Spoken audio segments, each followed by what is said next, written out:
Evolution of English ലാംഗ്വേജിൽ കുറച്ചുകൂടിയുള്ള important ക്വസ്റ്റ്യൻസും കുറച്ച് എക്സ്ട്രാ ക്വസ്റ്റ്യൻസും കൂടിയാണ് നമ്മൾ നോക്കുന്നത്.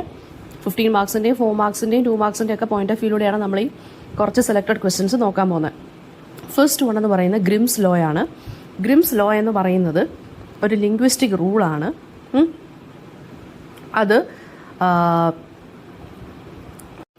അത് കുറച്ച് സിംപ്ലർ ടേംസിൽ പറയുകയാണെന്നുണ്ടെങ്കിൽ എങ്ങനെയാണ് ചില കോൺസണന്റ് സൗണ്ടുകൾ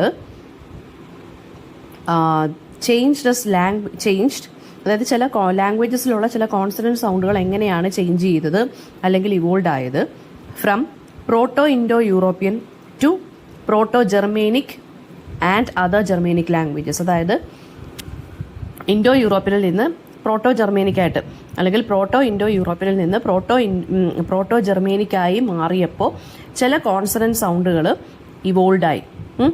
ലാംഗ്വേജസ് അങ്ങോട്ടും ഇങ്ങോട്ടും ഷിഫ്റ്റ് ആയപ്പോൾ ചില കോൺസണന്റ് സൗണ്ടുകൾ അങ്ങോട്ടും ഇങ്ങോട്ടും മാറി.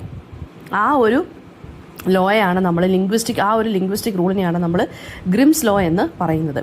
അപ്പോൾ ബേസിക് ഐഡിയ എന്ന് വെച്ചാൽ ഒരു സൗണ്ട് ഷിഫ്റ്റ് നിങ്ങളൊന്ന് ഇമാജിൻ ചെയ്യുക. സൗണ്ടുകൾ അങ്ങോട്ടും ഇങ്ങോട്ടും മാറുന്നത് അതൊരു ചെയിൻ റിയാക്ഷനായിട്ട് നിങ്ങളൊന്ന് കൺസിഡർ ചെയ്യുക. ചില കോൺസണന്റ് സൗണ്ടുകൾ സോഫ്റ്റർ ആവും, ചില കോൺസണന്റ് സൗണ്ടുകൾ എൻറ്റയർലി ഡിഫറെൻറ്റ് സൗണ്ടുകളായിട്ട് മാറും.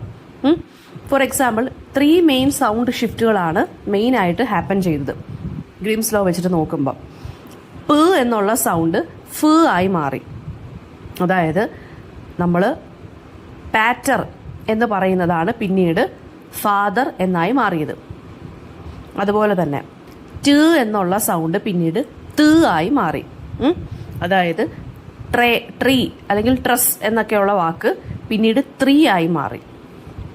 ഇനി ക് എന്നുള്ള സൗണ്ട് പിന്നീട് ഹ് ആയി മാറി.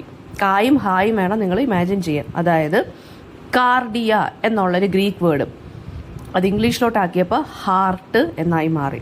ആ കിന് പകരം ഹ് ആയി മാറി. അതുപോലെ അടുത്തതെന്ന് പറയുന്നത്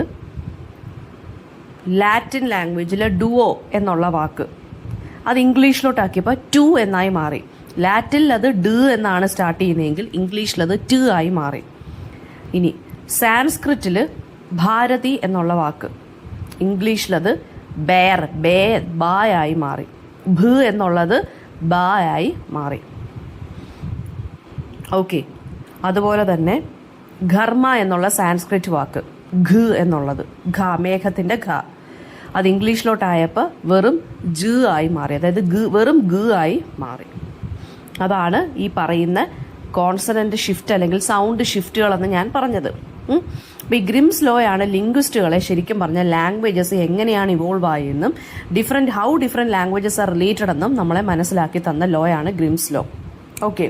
അതുപോലെ തന്നെ എന്തുകൊണ്ടാണ് ചില ഇംഗ്ലീഷ് വേർഡ്സ് ലാറ്റിൻ വേർഡ്സുമായിട്ടും ഗ്രീക്ക് വേർഡ്സുമായിട്ടും സാൻസ്ക്രിറ്റ് വേർഡ്സുമായിട്ടും കുറച്ച് സിമിലാരിറ്റി ഉള്ളത്, പക്ഷേ അവർക്ക് എങ്ങനെ ഡിഫറെൻറ്റ് സൗണ്ട്സ് വന്നു, ഇതാണ് ഗ്രിംസ് ലോ പറയുന്നത്. അപ്പം ഞാൻ നേരത്തെ പറഞ്ഞു തന്ന എക്സാമ്പിൾസും കൂടി എഴുതണം. ഓക്കെ. അതായത് കോൺസണന്റ് സൗണ്ടിലുള്ള ഷിഫ്റ്റാണ് ഗ്രിംസ് ലോ നമ്മളെ കാണിക്കുന്നത്. പിന്നെ ഞാൻ നേരത്തെ പറഞ്ഞു തന്ന പേറ്റർ എന്നുള്ളത് എങ്ങനെയാണ് ഫാദർ എന്നുള്ളതായതും ഒക്കെ ഒന്ന് നോക്കി വെക്കുക. ഇപ്പോൾ 3 മെയിൻ ഷിഫ്റ്റുകളാണ് ഉണ്ടായത്. വോയിസ്ലെസ് സൗണ്ടുകൾ, വോയിസ്ലെസ് സ്റ്റോപ്പുകൾ വോയിസ്ലെസ് ഫ്രിക്കറ്റീവ്സ് ആയിട്ട് മാറി. വോയിസ്ഡ് സ്റ്റോപ്സ് വോയിസ്ലെസ് സ്റ്റോപ്സ് ആയിട്ട് മാറി. വോയിസ്ഡ് ആസ്പിറേറ്റ്സ് പ്ലെയിൻ വോയിസ്ഡ് സ്റ്റോപ്പായിട്ട് മാറി. ഇതാണ് സംഭവിച്ച 3 മേജർ ഷിഫ്റ്റ് എന്ന് പറയുന്നത്. അപ്പോൾ ലിംഗ്വിസ്റ്റിക്സിൽ, എസ്പെഷ്യലി കമ്പാരിറ്റീവ് ലിംഗ്വിസ്റ്റിക്സിൽ, ഡിഫറെൻറ്റ് ലാംഗ്വേജസുമായിട്ട് കമ്പയർ ചെയ്യുന്ന ലിംഗ്വിസ്റ്റിക്സിൽ അതൊരു എസെൻഷ്യൽ ഡിസ്കവറി ആയിരുന്നു ഗ്രിംസ് ലോ എന്ന് പറയുന്നത്. And it also explains why English, German and Dutch languages എന്ന് പറയുന്നത് ലാറ്റിൻ ബേസ്ഡ് ലാംഗ്വേജസുമായിട്ട് എങ്ങനെ ഈ ഡിഫറൻസ് വന്നു, എങ്ങനെയൊക്കെ സിമിലാരിറ്റീസ് വന്നു എന്നുള്ളതും ഈ ഒരു ഗ്രിംസ് ലോ നമ്മളെ പഠിപ്പിക്കും.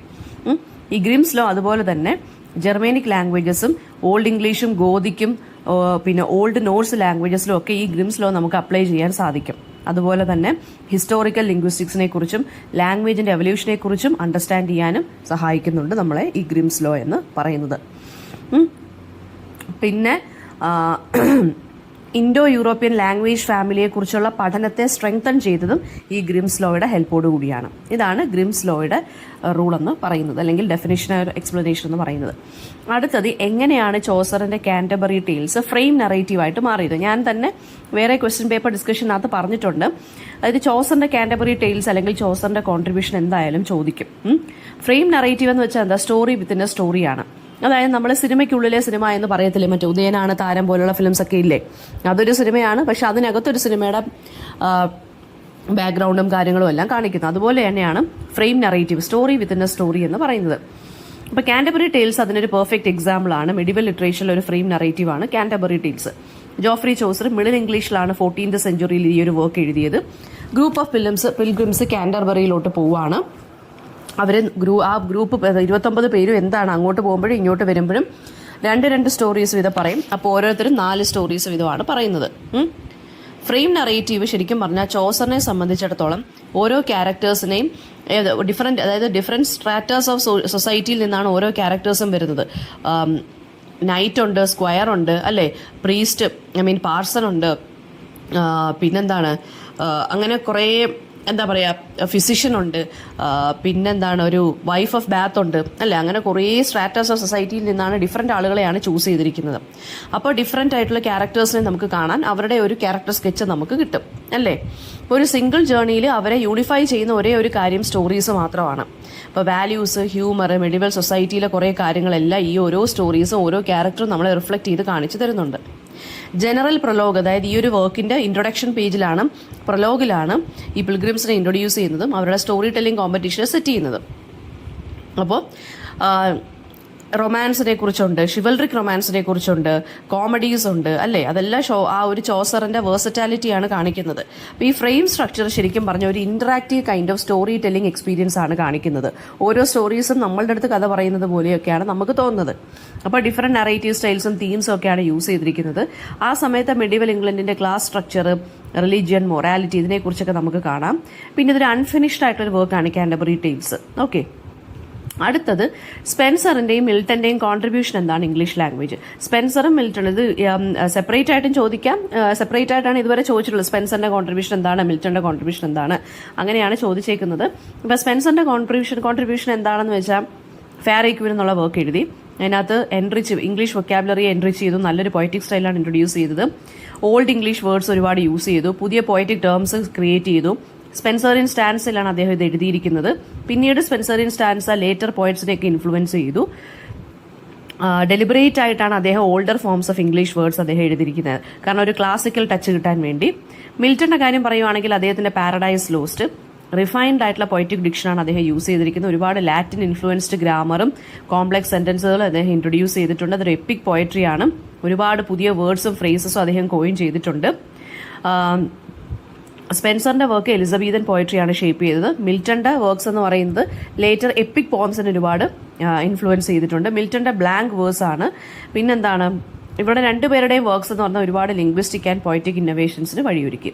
ഇംഗ്ലീഷ് എങ്ങനെയാണ് ഒരു ഗ്ലോബൽ ലാംഗ്വേജ് ആവുന്നത്? അത് എപ്പോഴും ഷുവർ ക്വസ്റ്റൻ ആയിട്ട് 15 മാർക്സിന് ചോദിക്കുന്നതാണ് കേട്ടോ. ഇംഗ്ലീഷ് എന്ന് പറഞ്ഞൊരു കോമൺ ഇന്റർനാഷണൽ ഒരു കൈൻഡ് ഓഫ് ലിംഗ്വ ഫ്രാങ്കയായി മാറിയിട്ടുണ്ട്. അതായത് widely spoken language in the world ആണ്. പ്രൈമറി ലാംഗ്വേജ് ആയിട്ടും സെക്കൻഡറി ലാംഗ്വേജ് ആയിട്ടും ഇംഗ്ലീഷിനെ യൂസ് ചെയ്തിട്ടുണ്ട്. പല കൺട്രീസിൽ യൂസ് ചെയ്യുന്നുണ്ട്.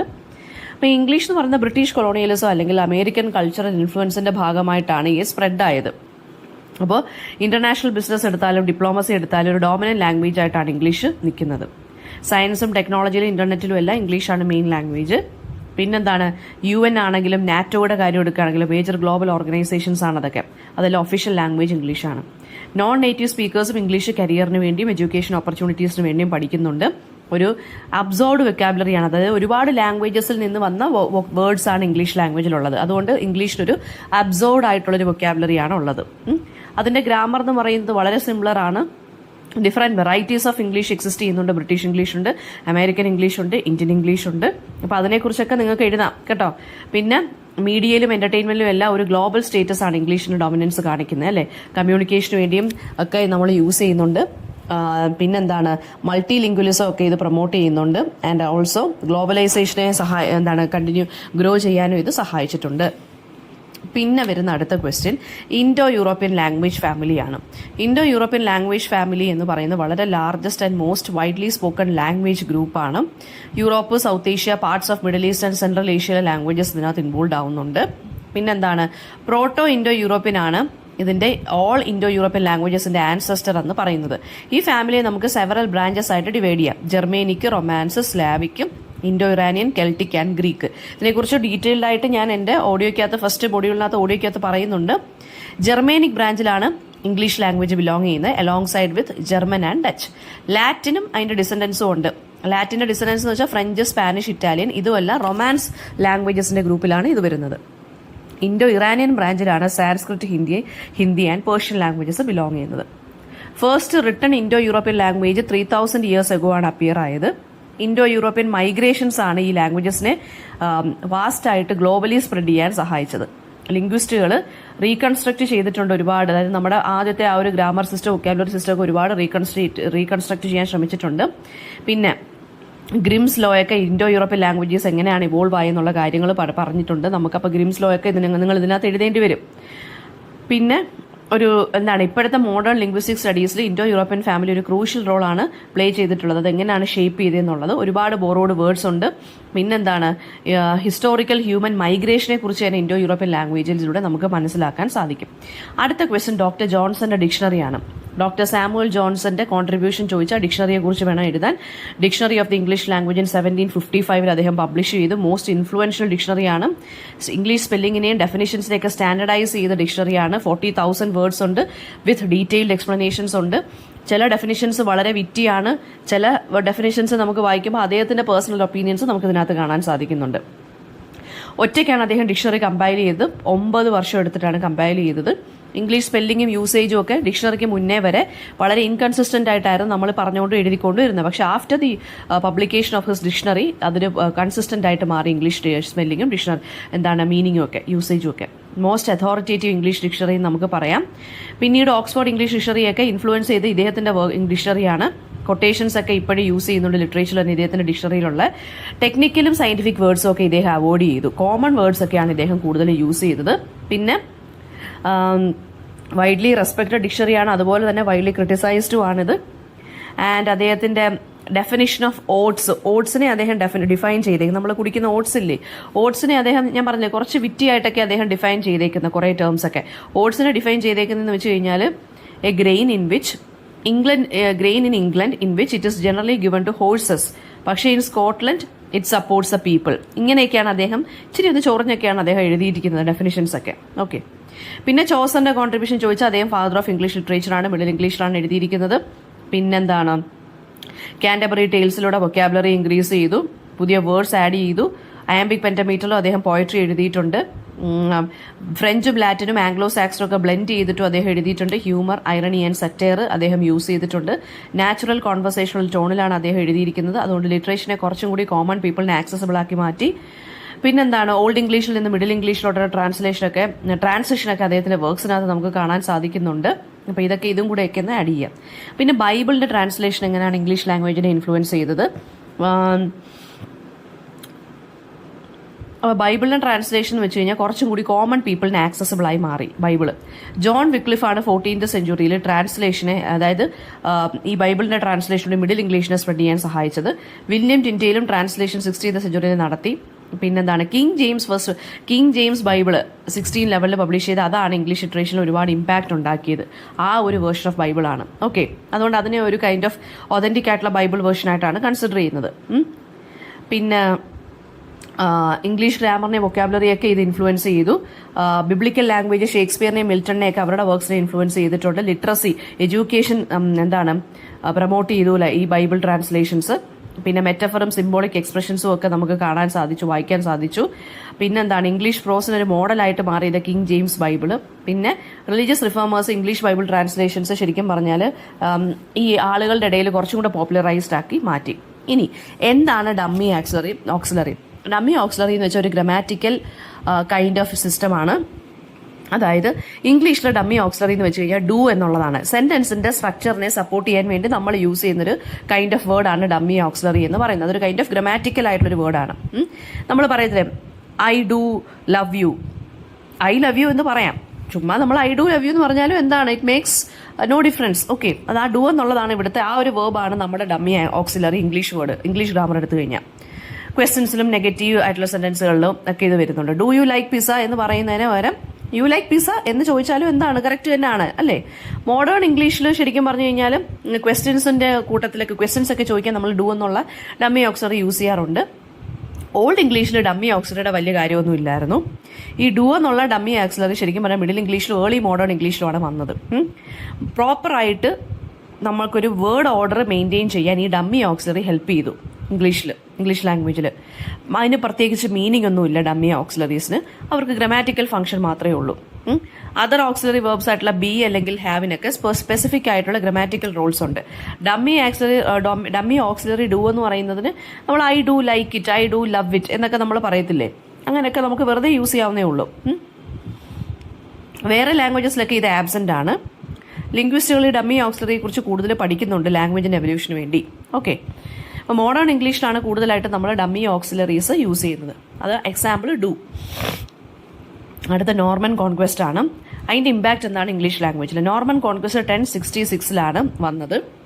ഫ്രഞ്ച് വേർഡ്സിനെ ഒരുപാട് ഇൻട്രൊഡ്യൂസ് ചെയ്തു നമ്മുടെ ലാംഗ്വേജിലോട്ട്. ഓൾഡ് ഇംഗ്ലീഷ് ഗ്രാമർ സിംപ്ലിഫൈ ചെയ്ത് നോർമൻ ഫ്രഞ്ച് ആയി മാറി. അതങ്ങനെ നമ്മുടെ ഗ്രാമറിലും അത് റിഫ്ലക്റ്റഡ് ആയി. ഒരുപാട് legal, political and aristocratic terms French ലാംഗ്വേജിൽ നിന്ന് ഇംഗ്ലീഷ് അങ്ങനെ അബ്സോർബ് ആയി. ഗവൺമെന്റ്, ജഡ്ജ്, പാർലമെന്റ് ഇതൊക്കെ ഫ്രഞ്ച് ലാംഗ്വേജിൽ നിന്ന് വന്നതാണ്.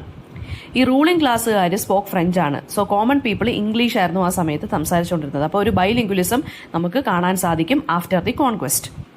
പിന്നെ സിനണിംസ് ഒക്കെ ഇംഗ്ലീഷിൽ എക്സിസ്റ്റ് ചെയ്യുന്നത് ഈ ഒരു മിക്സ് കൊണ്ടാണ്. ഫ്രീഡം എന്നുള്ളതിന് ലിബർട്ടി എന്നുള്ള മറ്റൊരു വാക്ക് വന്നതൊക്കെ, സിനണിംസ് ഒക്കെ ഇങ്ങനെ ഒരുപാട് ആഡ് ആയതൊക്കെ ഈ ഒരു ഫ്രഞ്ച് ആൻഡ് ഇംഗ്ലീഷ് ഈ ഒരു മിക്സ് കൊണ്ടാണ്. ഇംഗ്ലീഷ് സ്പെല്ലിംഗ് കുറച്ചും കൂടി കോംപ്ലക്സ് ആയിട്ട് മാറി because of French influence. Writing system change ആയി. നമ്മൾ ഫ്രഞ്ച് ലാംഗ്വേജിന്റെ കൺവെൻഷൻസ് അഡോപ്റ്റ് ചെയ്തു. ലാറ്റിൻ ആൻഡ് ഫ്രഞ്ച് ആണ് ഓൾഡ് ഇംഗ്ലീഷിനെ ഒഫീഷ്യൽ ഡോക്യുമെന്റ്സിൽ നിന്ന് റീപ്ലേസ് ചെയ്തത്. പിന്നീട് ഇപ്പോൾ കുറച്ച് കഴിഞ്ഞപ്പോഴാണ് ഇംഗ്ലീഷ് ഡോമിനന്റ് ലാംഗ്വേജ് ആയിട്ട് മാറിയത് ഫ്രഞ്ചിനെക്കാട്ടിലും. Okay, middle English period emerge നോക്കുകയാണെന്നുണ്ടെങ്കിൽ ഇംഗ്ലീഷ് ഫ്രഞ്ച് ഇൻഫ്ലുവൻസോട് കൂടി നല്ലൊരു വലിയ ലാംഗ്വേജ് ആയിട്ട് ഇവോൾവ് ആയിരിക്കുകയാണ് ചെയ്യുന്നത്. പിന്നെ ബ്രിട്ടീഷ് ഇംഗ്ലീഷും അമേരിക്കൻ ഇംഗ്ലീഷും നമ്മൾ ഡിഫറൻസ് നോക്കണം. സ്പെല്ലിംഗിലും വൊക്കാബുലറിയിലും പ്രൊനൗൺസിയേഷനിലുമാണ് വ്യത്യാസങ്ങൾ കാണുന്നത്. ബ്രിട്ടീഷ് ഇംഗ്ലീഷ് COLOUR, FAVOUR എന്ന് പറയുന്ന വാക്കുകൾ അമേരിക്കൻ ലാംഗ്വേജ് ഇംഗ്ലീഷിലോട്ട് ആക്കുമ്പോൾ COLOR, FAVOR ആ ആവശ്യമില്ലാത്ത യു അങ്ങ് കളഞ്ഞു. ബ്രിട്ടീഷ് ഇംഗ്ലീഷിൽ ഈ RE വരുന്ന എൻഡിങ്സ് ഒരുപാടുണ്ട്. CENTRE അല്ലേ, അങ്ങനെയുള്ള വാക്കുകൾ. സെന്റർ നമ്മൾ അങ്ങനെ ബ്രിട്ടീഷ് ഇംഗ്ലീഷിൽ എഴുതുന്നത് RE എന്നാണ്, പക്ഷെ അമേരിക്കനിൽ ER എന്നാണ് വരുന്നത്, CENTER എന്നാണ് വരുന്നത്. ചില വേർഡ്സിന് different meanings. Some words have different meanings. For example boot in ബ്രിട്ടീഷിൽ കാർ, ബൂട്ട് എന്ന് പറയുമ്പോൾ എന്താണ്, ചെരുപ്പ് എന്ന് പറയും. പക്ഷേ മറ്റേ അമേരിക്കയിലോട്ട് വരുമ്പോൾ കാറിന്റെ ട്രങ്ക് എന്നും പറയും. അമേരിക്കൻ ഇംഗ്ലീഷ് അപ്പാർട്ട്മെന്റ് എന്ന് പറയും. ബ്രിട്ടീഷുകാർ ബ്രിട്ടീഷ് ലാംഗ്വേജിൽ അത് ഫ്ലാറ്റ് എന്നാണ് നമ്മൾ പറയുന്നത്. ഗ്രാമർ ഡിഫറൻസസ് നോക്കുകയാണെങ്കിൽ ഐ ഹാവ് ഗോട്ട് എന്നാണ് ബ്രിട്ടീഷിൽ പറയുന്നത്. പക്ഷേ അമേരിക്കൻ മൂവീസ് ഒക്കെ നമുക്ക് നോക്കുമ്പോൾ ഐ ഹാവ് ഗോട്ടൻ എന്നാണ് പറയുന്നത്, GOTTEN അല്ലേ. ബ്രിട്ടീഷ് പ്രൊനൗൺസിയേഷൻ എന്ന് പറയുന്നത് നോൺ റോട്ടിക് ആണ്. അതായത് ഫൈനൽ R ബ്രിട്ടീഷ് പ്രൊനൗൺസിയേഷനിൽ പറയത്തില്ല, പക്ഷെ അമേരിക്കൻ പ്രൊനൗൺസിയേഷനിൽ ഫൈനൽ R പറയും. അതായത് വാട്ടർ അതായത് WATER എന്നുള്ളതിന് വാട്ടർ എന്നാണ്. ആ R ലാസ്റ്റ് പറയത്തില്ല ബ്രിട്ടീഷ് പ്രൊനൗൺസിയേഷനിൽ. അമേരിക്കയിൽ അതിന് വാട്ടർ എന്ന് പറയും, ആ R പ്രൊനൗൺസ് ചെയ്യും. പിന്നെ പാസ്റ്റ് ടെൻസിലും ഡിഫറൻസ് ഉണ്ട്. പാസ്റ്റ് ടെൻസിൽ നമ്മൾ പഠിച്ചിട്ടുള്ളത് LEARNT അല്ലേ, അമേരിക്കനിൽ വരുമ്പോൾ LEARNED എന്നാണ് വരുന്നത്. കളക്റ്റീവ് നൗൺസ് അമേരിക്കൻ ഇംഗ്ലീഷ് വെച്ച് നോക്കുമ്പോൾ അവർ സിംഗുലർ ആയിരിക്കും, പക്ഷേ ബ്രിട്ടീഷ് ഇംഗ്ലീഷ് വെച്ച് നോക്കുമ്പോൾ കളക്റ്റീവ് നൗൺസ് പ്ലൂറൽ ആയിരിക്കും. അതായത് നമ്മൾ അമേരിക്കൻ ഇംഗ്ലീഷ് വെച്ച് നോക്കുമ്പം ദ ടീം ഈസ് പ്ലേയിങ്, പക്ഷേ ബ്രിട്ടീഷ് ഇംഗ്ലീഷ് വരുമ്പോൾ ദ ടീം ആർ എന്നാണ് നമ്മൾ പറയുന്നത്. ബ്രിട്ടീഷുകാർ കൂടുതലും ഷാൽ എന്നുള്ള വേർബ് കൂടുതൽ യൂസ് ചെയ്യും. അമേരിക്കൻ ഇംഗ്ലീഷിൽ വലുതായിട്ട് ഷാൽ എന്നുള്ള വേർബ് യൂസ് ചെയ്യത്തില്ല. പിന്നെ അമേരിക്കൻ ഇംഗ്ലീഷിന് കുറച്ചുകൂടെ സിംപ്ലിഫൈഡ് സ്പെല്ലിംഗ് ആണ്. ബ്രിട്ടീഷ് ലാംഗ്വേജിൽ ഇംഗ്ലീഷിൽ ഫ്രഞ്ച് ബേസ്ഡ് വൊക്കാബുലറിയാണ് കൂടുതലായിട്ടുള്ളത്. ആക്സെന്റിലും ഡിഫറൻസസ് ഉണ്ട്. അപ്പം ഇതെല്ലാം നമുക്ക് എന്താണ് ഇതിനകത്ത് കാണാൻ സാധിക്കും.